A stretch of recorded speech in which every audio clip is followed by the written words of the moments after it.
Hello BSc second year. आज हम discuss करेंगे ring spot disease of papaya. Ring spot disease of papaya. सबसे पहले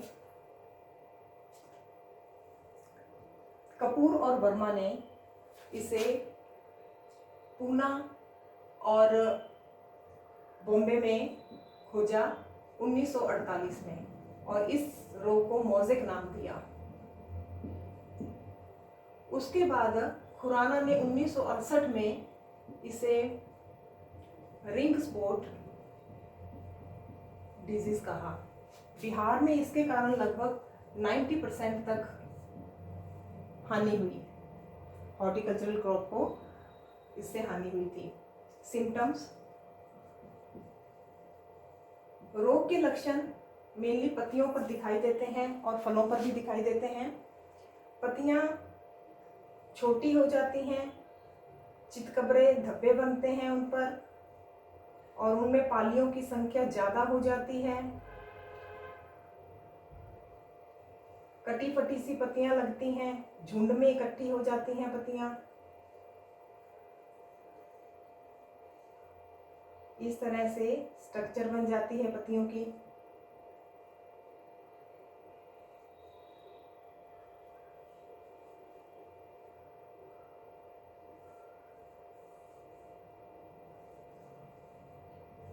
ये जिसमें पालियों की संख्या बहुत ज़्यादा होती है।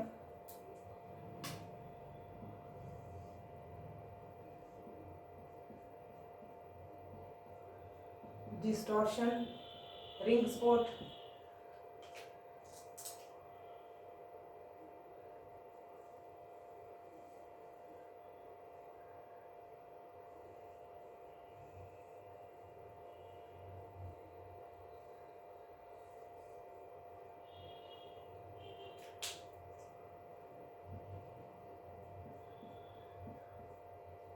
ये लीव्स हैं।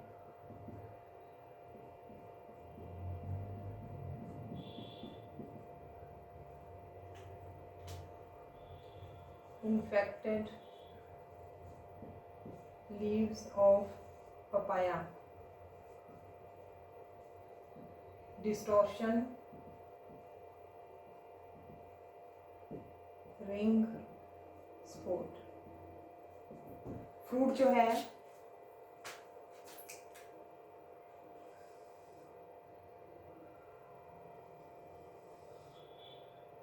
धब्बे बन जाते हैं फ्रूट पर भी।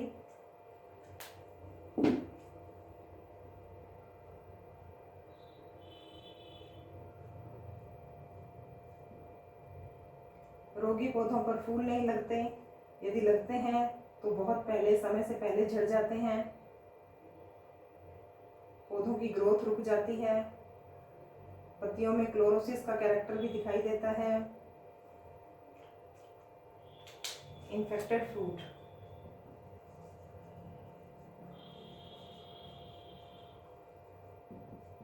पैथोजन है इसका वायरस, जिसे डिस्टॉर्शन, रिंग स्पॉट वायरस कहते हैं। ये वायरस रस संचरणशील है। इसका वेक्टर एफिड्स है और वायरस सीड बॉर्न नहीं है। ये रोगी कलम से हेल्दी प्लांट पर संचरण के द्वारा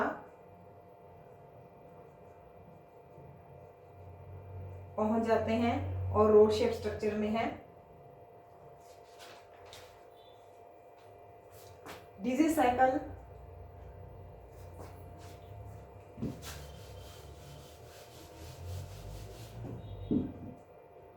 इन्फेक्टेड प्लांट,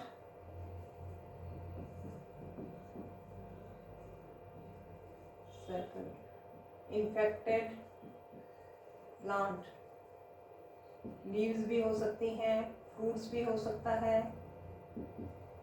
स्टेम से एफिड्स के द्वारा हेल्दी प्लांट्स पर पहुंच जाता है टू हेल्दी प्लांट्स। ये है इन सीजन में। एंड ऑफ सीजन में भी अब ये इन्फेक्टेड प्लांट हो जाते हैं हेल्दी से इन्फेक्टेड प्लांट। अब इन्फेक्टेड प्लांट से वापस एफिड्स द्वारा जो है हेल्दी प्लांट तक पहुंच जाता है। Healthy plants. Control measurement, field sanitation कर देना चाहिए, प्रॉपर पेस्टिसाइड्स का यूज़ करना चाहिए वेक्टर्स को ख़त्म करने के लिए, या और मूंगफली के तेल का 1% छिड़काव करने से भी इस रोग का नियंत्रण किया जा सकता है। और रोगी पौधों को उखाड़ कर जला देना चाहिए। हाँ जी, नेक्स्ट डिजीज है papaya leaf curl.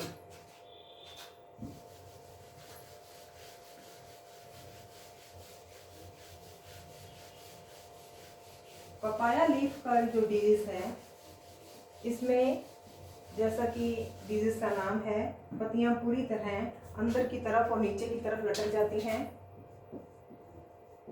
Papaya leaf curl. पत्तियां जो हैं पूरी की तरह अंदर की तरफ और नीचे की तरफ लटक जाती हैं।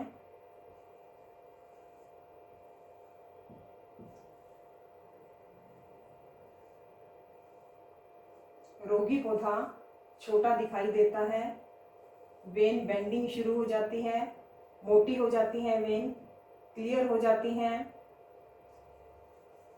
Infected plant. रोगी पौधे दूर से ही दिखाई दे जाते हैं और फ्लावरिंग नहीं होती है प्लांट्स पर। कॉजल ऑर्गेनिज्म जो होता है इसका, organism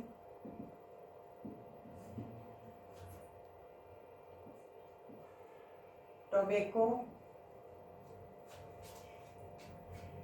leaf curl virus, leaf curl virus या पपाया लीफ कर्ल वायरस भी कहते हैं, क्योंकि ये वायरस जो है टोमेटो को, टोबैको को और अदर प्लांट्स को भी इन्फेक्ट करता है। वेक्टर जो है वाइट फ्लाई है इसका।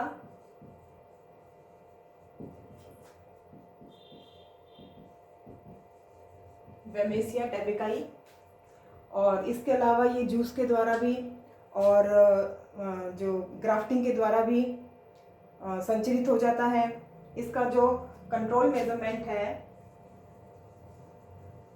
फील्ड सैनिटेशन है। पहले तो रोगी पौधों को उखाड़ कर जला देना चाहिए, वहाँ पर दोबारा नहीं, एक बार उगाने चाहिए पौधे।